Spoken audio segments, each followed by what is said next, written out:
देखिए 22 number question क्या कहता है, हेडिंग में दिया हुआ है कि जब ख्याति पहले से पुस्तकों में मौजूद हो, विद्यमान हो, तो ये बात आप लोगों को पहले भी बता दिया गया है, इससे पिछले किसी क्वेश्चन में भी बताए थे कि जब पहले से आर्थिक चिट्ठा में या पुस्तकों लिखा रहे उसमें गुडविल पहले से मौजूद होता है संपत्ति पक्ष में, तो उस गुडविल को समाप्त करना पड़ता है। इसलिए कि एसेट साइड में गुडविल लिख के पुराना साझेदार अपना पूंजी क्या कर लिया रहता है, बढ़ा लिया रहता है, जबकि गुडविल कोई संपत्ति वास्तविक रूप में तो होता नहीं है।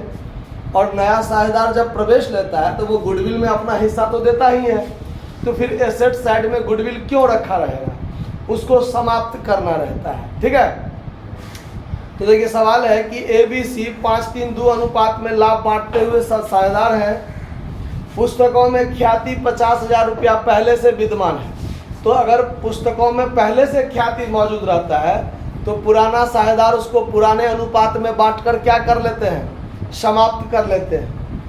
ABCD यानी डी जो नया साझेदार है, तो ABCD चारों साझेदार का जो नया लाभ विभाजन अनुपात है वो आपका 3:3:2:2 ये है। ठीक है, यदि डी पूंजी और अपने हिस्से के ख्याति के लिए 1 लाख रुपया लाता है, कुल मिलाकर नया साझेदार जो प्रवेश करता है तो पूंजी के लिए भी और ख्याति के लिए भी ज्वाइंट रूप से 1 लाख रुपया लाता है, यानी 1 लाख में उसका पूंजी भी है और ख्याति भी है।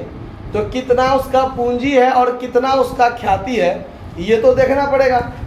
फिर आगे देखिए क्या कहता है, ख्याति के लिए जर्नल प्रविष्टि दीजिए। फर्म के ख्याति का मूल्य 1,20,000 लगाया गया है, यानी पूरे फर्म का जो गुडविल है वो 1,20,000 है।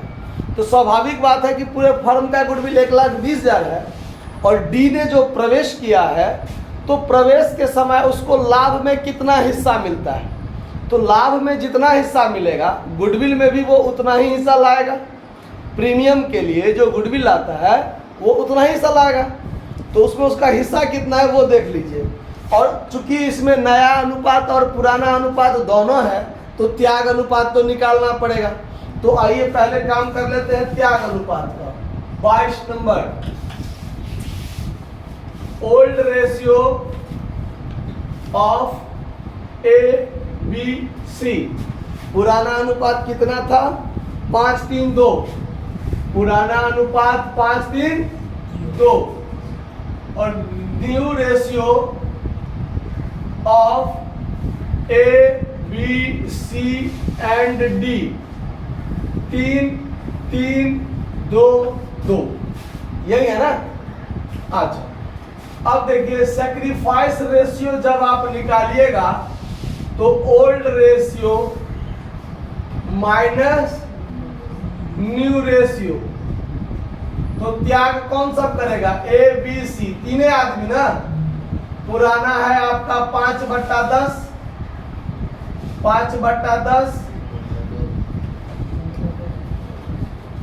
3/10, 2/10 माइनस नया कितना 3/10, 3/10 और इसका 2/10। यहाँ देखिए लघुत्तम कितना, 5 में से 3 गया 2/, यहाँ 10, 3 में से 3 गया 0/, ये नील, मतलब न त्याग किया न प्राप्त किया, जितना पहले मिलता था बाद में भी उतना ही मिल रहा है।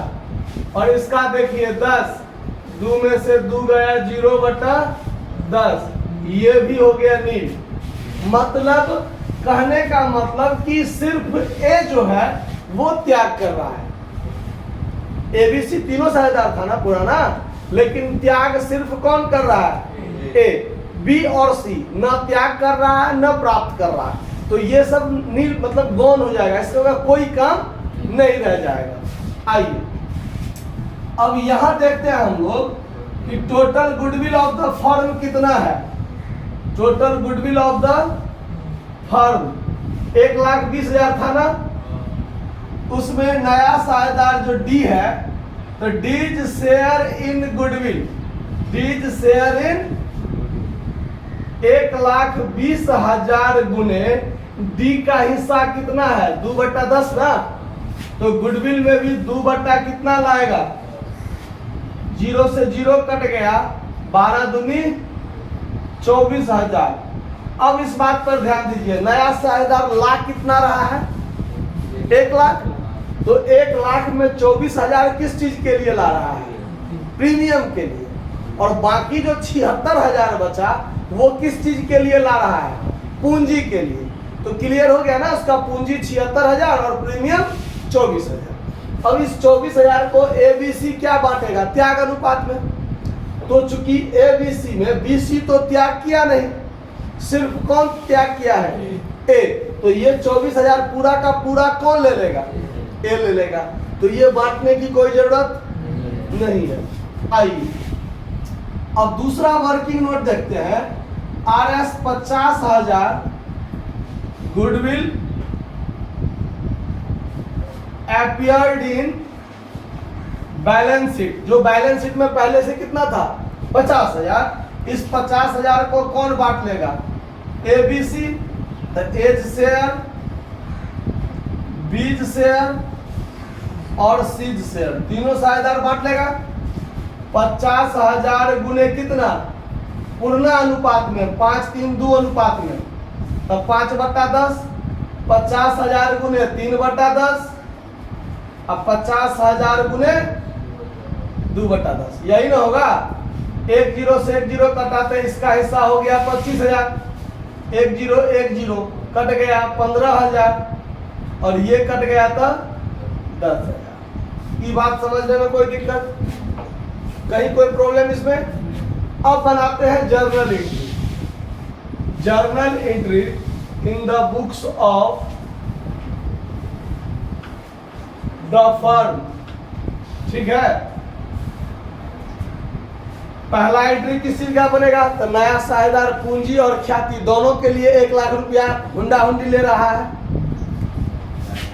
तो सीधे यहां लिख लेते हैं cash account DR to capital account, नहीं टू नया साझेदार कौन है, डी ना, तो टू डीज कैपिटल अकाउंट, और इसी में प्रीमियम भी है, तो टू प्रीमियम अकाउंट। कैश कितना ला रहा है, तो 1 लाख में दोनों चीज है ना, तो प्रीमियम के लिए कितना था, तो 24,000 था प्रीमियम के लिए, तो पूंजी के लिए कितना 76,000, क्लियर। और ये प्रीमियम फिर दूसरा एंट्री क्या बनेगा, तो प्रीमियम को ले लेता है ना पुराना साझेदार, तो प्रीमियम अकाउंट DR 2, ये जो 24,000 है ये अकेले कौन लेगा, अकेले ए लेगा। क्यों अकेले ए लेगा, तो बीसी तो त्याग किया ही नहीं है, तो 24,000 में उसको हिस्सा मिलेगा नहीं, इसीलिए यहां हो जाएगा टू एज कैपिटल अकाउंट 24,000 ले लिया। अब तीसरा एंट्री, बैलेंस शीट में जो पहले से क्या था गुडविल, उसको तीनों साझेदार बांट लेगा ना, तो पुराना साझेदार का पूंजी खाता क्या हो जाएगा, DR A's capital account DR, B's capital account DR, C's capital account DR, और 2 में क्या हो जाएगा, गुडविल अकाउंट। समझ में आया बात, तो ये 25,000 ले लेगा, ये 15,000 और ये, और तीनों मिला के गुडविल कितना समाप्त हो गया, सवाल बनकर तैयार है। इसमें किसी को कोई दिक्कत है तो बोलिए, कहीं कोई प्रॉब्लम, धन्यवाद, नोट कर लीजिए।